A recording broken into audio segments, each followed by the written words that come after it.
A very good morning, dear student. As you know, that at present admission of a partner chapter is going on. Dear student, today we will learn hidden goodwill. In case of admission, अगर admission question है और उसमें हमें journal entry बनानी है goodwill की, एक नया पार्टनर गुडविल लेके आया या फिर नहीं लेके आया, बट गुडविल की वैल्यूएशन ही नहीं है, तो how can be possible? First of all we have to calculate the amount of goodwill, then we will make the general entries. If new partner is bringing the amount of goodwill, if new partner does not bring the amount of goodwill, but first of all we have to calculate the amount of goodwill. My dear student, sometime the value of goodwill is hidden in the question.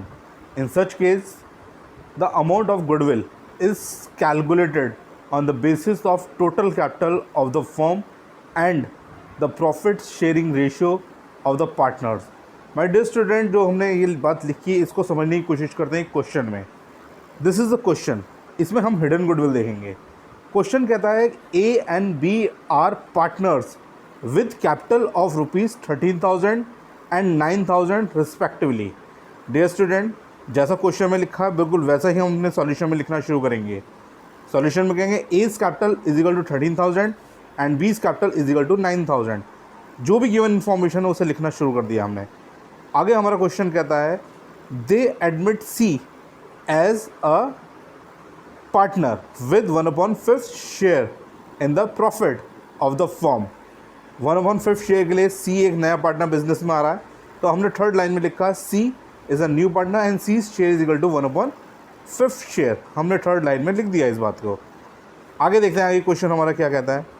आगे हमारा question हमसे कह रहा है C brings ₹8,000 as is capital. सी 8,000 रुपये अपनी capital के लेके आ रहा है, तो जो गिवन इन्फॉर्मेशन है उसे भी हम लिखेंगे. My dear student, fourth line में हम चेक करेंगे. हमने लिखा है C brings capital ₹8,000. C capital लेके आया. इसके बाद हमने येलो लाइन खींच दी. इट्स का मतलब गिवन इन्फॉर्मेशन ख़त्म हो गई. जितनी क्वेश्चन में गिवन इन्फॉर्मेशन थी वो सब हमने लिख दी है. आगे हमारा क्वेश्चन हमसे कहता है give journal entries to record goodwill. My dear student, क्या कह रहा है क्वेश्चन? Give journal entry. हमें जनरल एंट्री देनी है. Give journal entry to record goodwill. Question को अगर ध्यान से देखा जाए तो क्वेश्चन में लिखा है A and B are the partners. A और बी पार्टनर्स हैं, उनकी कैपिटल 13,000 9,000 दे रखी है. सी एक नया पार्टनर है, उसका 1/5 शेयर दिया है और आगे बताया है कि सी लेके आएगा कैपिटल 8,000 रुपये. ए और बी की कैपिटल, सी का शेयर और फिर सी की कैपिटल. गुडविल की कोई बात ही नहीं की. ये बताया ही नहीं कि एक नया पार्टनर गुडविल का पैसा ला रहा है या नहीं ला रहा है. तो माय डियर स्टूडेंट, अगर नहीं बताया जाएगा तो हम मानते हैं कि एक नया पार्टनर गुडविल का पैसा नहीं लेके आया, तो हम उसके करंट अकाउंट से चार्ज कर लेंगे. लेकिन what is the value of goodwill? हम total goodwill of the firm कितनी वैल्यूड है, कुछ गिवन नहीं है. इस तरह के क्वेश्चन को कहते हैं hidden goodwill. But my dear student, थोड़ा सा ध्यान रखिएगा, जब हिडन गुडविल का क्वेश्चन होगा तो उसके अंदर सारे पार्टनर्स की कैपिटल मौजूद होगी. तो कैपिटल मौजूद होगी. तो अब देखते हैं क्वेश्चन करने का तरीका. माय डियर स्टूडेंट, 4 चीज़ें मौजूद हैं यहाँ पर, उनको हमने लिख दिया. As capital 13,000, B's capital 9,000, C is a new partner, C's capital C is a new partner, C share is equal to 1/5 share and C's capital 8,000 rupees. ये 4 बातें गिवन है क्वेश्चन में, हमने लिख दी है. डियर स्टूडेंट, थोड़ा सा ध्यान दीजिए. यहाँ पर कहते हैं C's share 1/5 and C brings ₹8,000. इन दो बातों में एक बात छिपी हुई है और इस बात को हमें समझना है. माय डियर स्टूडेंट, अगर सी एक नया पार्टनर है, सी 8,000 कैपिटल लेके आ रहा है और 1/5 शेयर मिलेगा, तो जिस पार्टनर को हम जितना शेयर देते हैं उसके अकॉर्डिंग उससे कैपिटल मंगवाते हैं. अगर हम उसे शेयर ज़्यादा देंगे तो ज़्यादा कैपिटल लेके आएगा, उसे शेयर कम देंगे तो उसके अकॉर्डिंग कम कैपिटल लेके आएगा. इसका मतलब उसके शेयर पे उसकी कैपिटल डिपेंड होती है. तो हम यहाँ पर इन दो बातों से कह सकते हैं कि सी का शेयर है 1/5, सी की गुडविल है, सी की कैपिटल है 8,000. अगर हम इन बातों को पढ़ते हैं तो यहाँ पर हम चेक कर सकते हैं. माय डियर स्टूडेंट, मैं इनकी बात करता हूँ, आपको टिक लगा के दिखा देते हैं थोड़ा सा. यहाँ पर दो बातें हैं, 1/5 share and capital is 8,000 rupees. ये दो बातें हमारे पास गिवन है, इनको हम लिखना शुरू करते हैं. माय डियर स्टूडेंट, हम लिखेंगे यहाँ for 1/5 share C's capital is equal to 8000। 1/5 share के लिए सी की कैपिटल 8000 रुपये है। तो अगर मैं 1 शेयर की कैपिटल निकालने की कोशिश करूँ तो फॉर 1 शेयर, तो 1 शेयर से total capital of the form निकल के आ जाएगी, क्योंकि अगर 1/5 की कैपिटल इतनी है तो 1 शेयर की capital total capital of the form होनी चाहिए। तो for 1 share total capital of the form is equal to, अगर टोटल कैपिटल निकालनी है तो डेफिनेटली ज़्यादा आएगी तो हम मल्टीप्लाई करेंगे 1/5 से, लेकिन 1/5 जब उधर जाएगा तो ये रेसिप्रोकल हो जाएगा और इंटू 5/1 करना पड़ेगा, इससे चेंज करना पड़ेगा। तो हम इसकी कैलकुलेशन करते हैं और निकालते हैं 40,000। तो अगर 1/5 शेयर के लिए हमारी कैलकुलेशन थी 8,000 की कैपिटल थी, तो 1 शेयर के लिए टोटल कैपिटल होनी चाहिए 40,000 रुपये। तो पहली बात हमने ये निकाली। लेकिन फिर हम चेक करते हैं, हमें we know very well about the A's capital, B's capital और सीज कैपिटल, तीनों की कैपिटल हमें पता है। तो क्यों ना इनका कॉन्ट्रीब्यूशन करके देख लिया जाए कि क्या यही कैपिटल आती है या नहीं आती। तो हम यहाँ लिखते हैं total contribution of capital of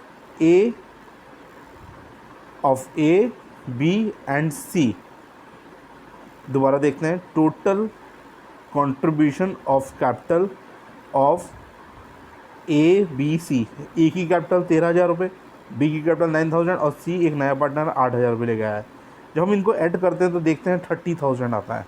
my dear student, अगर उस तरह से टोटल कैपिटल निकाली जा रही है तो 40,000, और इस तरह से total capital of A B C, क्योंकि तीन ही पार्टनर हैं और तीनों की कैपिटल को ऐड कर दिया गया तो आई 30,000 रुपीज़।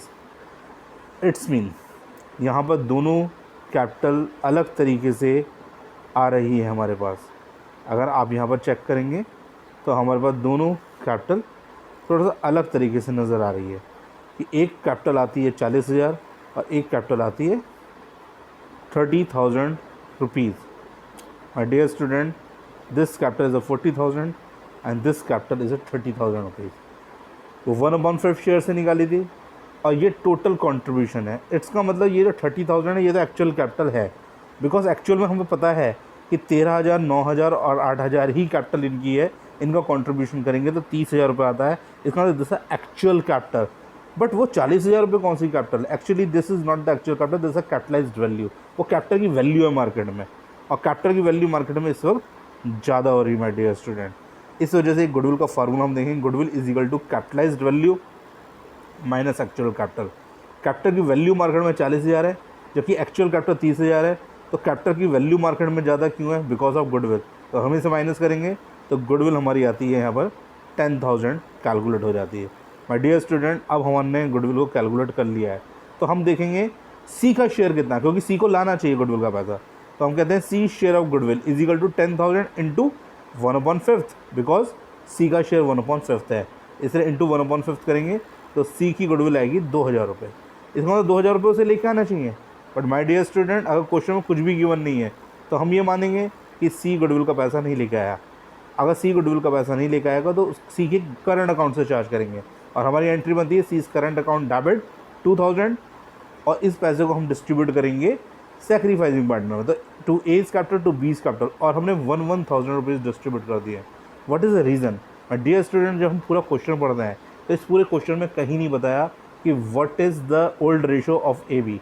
तो डेफिनेटली अगर क्वेश्चन में नहीं बताएगा तो हम एज्यूम करेंगे कि old ratio of A B is equal to 1:1, equal ratio है ए बी का। और एक नया पार्टनर बिजनेस के अंदर आया और वो कितना लेगा शेयर?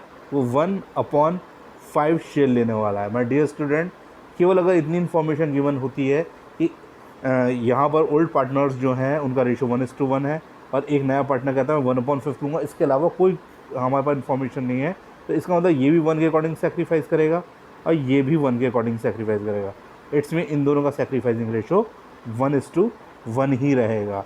तो 1:1 के रेशो में अगर हम इसे डिस्ट्रीब्यूट करेंगे तो 1,000 रुपीज़ डिस्ट्रीब्यूट हो जाएंगे। Thank you very much dear student, I hope you understood this concept.